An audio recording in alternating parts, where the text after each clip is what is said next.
Good evening. By request, The Legend of the Dogman of Wisconsin.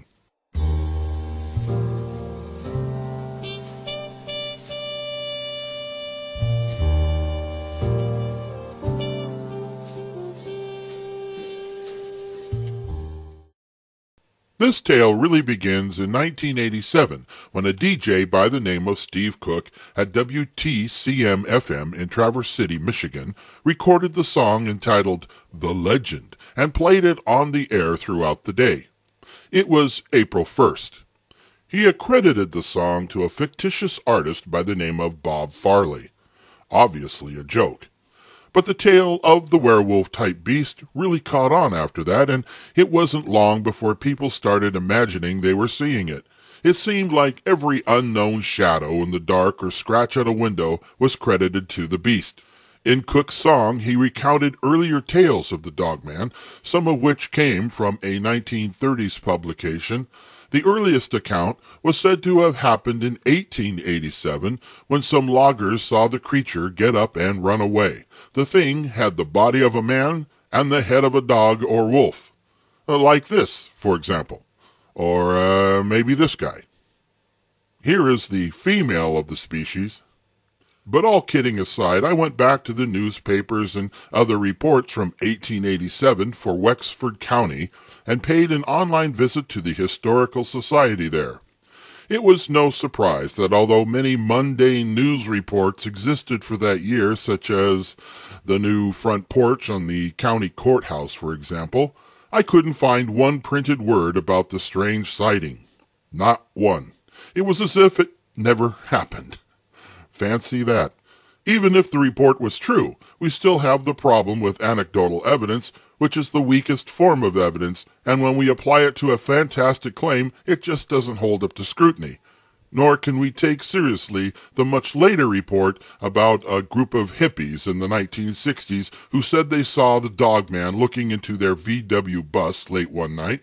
It's odd how we don't even have these people's names, but that's usually the case with these kinds of myths. Whether it's the Mothman, the Jersey Devil, or the Dogman, or any other kind of cryptid, the majority of what we get are third-hand reports of second-hand witnesses. Even in cases of first-hand sightings, in the majority of those cases, the people don't know or aren't sure what it was they saw, and it's very probable that the Dogman was reported because that's what the local legend is. They're predisposed to seeing it, even when it's a large wolf or a large bear. Had the old stories been about Bigfoot, everyone would be seeing that instead. And let's not forget that the further removed we are from the date of the incident, the less accurate the story gets, if, in fact, it had any chance to be accurate in the first place. In order to demonstrate a couple of elements to how these kinds of myths get validated, let's start with the first-hand report of a young lady named Katie Zahn, who claimed to have seen the Dogman while out on a drive with a couple of her friends. Here is her story as told by her on the TV show Monster Quest. It was a lazy summer day. Katie Zahn and two friends were out driving around. We happened to come across a bridge that was near State Park. A park where others claimed to have seen the beast, so they thought it was worth a look. The closer we got to the water, we noticed that there were some creatures just kneeling down, drinking some water. We noticed that they weren't humans, but they acted like humans, drinking water like a human would. They stood up and started to walk towards us. Let's get out of here.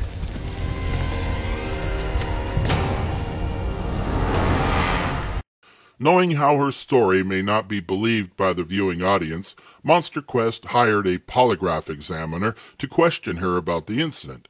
Lo and behold, the results were astounding. The conclusion on Katie Zahn's polygraph was no deception indicated. It's my opinion that she was being truthful about seeing three animals walking on their hind legs down at the base of that bridge by the creek. I'm not going to get into the many reasons for why a polygraph exam is inadmissible in a court of law, but I would like to point out that this examiner was paid for by the show. In other words, he could be lying about the exam results. But there is another explanation as well. Pathological liars find it easy to defeat lie detectors because they have learned to lie to such a convincing degree that they come to think of it as the truth in their own minds, even if they change their stories at a later date. So, do you think Katie was telling the truth when she reported seeing the three dogmen washing themselves in the river? Well, here she is again, retelling the story on another news show. It was July 2004. Me and three of my friends were out in a field and just having a good time, messing around. And we heard some noises off in the field a couple hundred yards away. Didn't think too much of it. A little while later, we kept hearing the noises, and they became louder, and trees breaking and things like that. We tried to ignore it, but we soon found out that it was a bad idea. We saw a creature 7, 8 feet tall, and it was coming towards us. The creature it stood like a human and acted as a human would, but it looked like a dog or a wolf. We were completely surprised. We had no idea what was going on. We ran back to our car as fast as we could and drove away. Now what do you think of her story? What do you think about the polygraph exam? Another aspect to this story is that Channel 15 in Madison, Wisconsin had also investigated the account and interviewed Katie's friends who were with her that day. They reported seeing nothing. Another piece of evidence for the existence of the Dogman was a film shot on an 8mm camera. The film was reportedly a home movie shot in the 1970s that contained footage of the Dogman. And it's a good one. This film is even better than the Patterson-Gimlin film. What made this film so convincing is the obvious in-period vehicles, a truck and several snowmobiles, supposedly used by family members.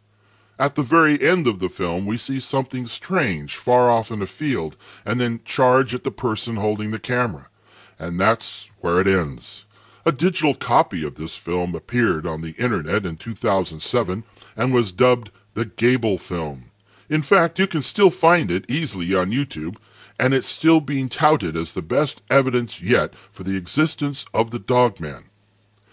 Maybe you should go see that first before I show you this. Agrusa reveals to Munster Quest that he used a vintage 8mm film camera and studied home movies of the period to create the hoax, using vehicles from his personal collection.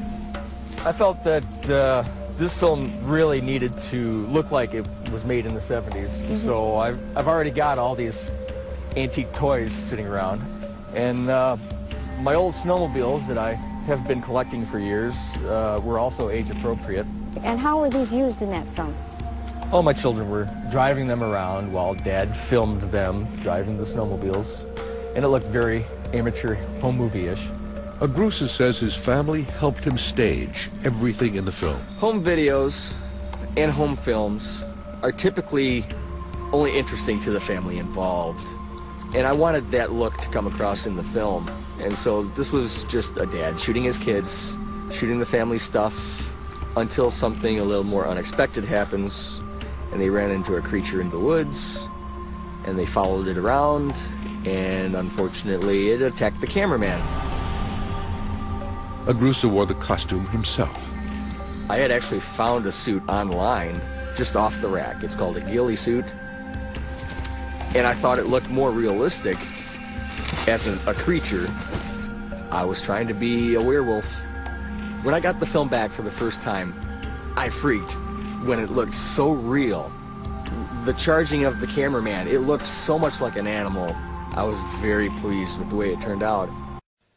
Well, that's about it for now. As usual, I will be expecting the typical and hypocritical replies to this video telling me that I should be open-minded and blindly accept what the claimants say about the Dogman while they turn a deaf ear to everything in this video.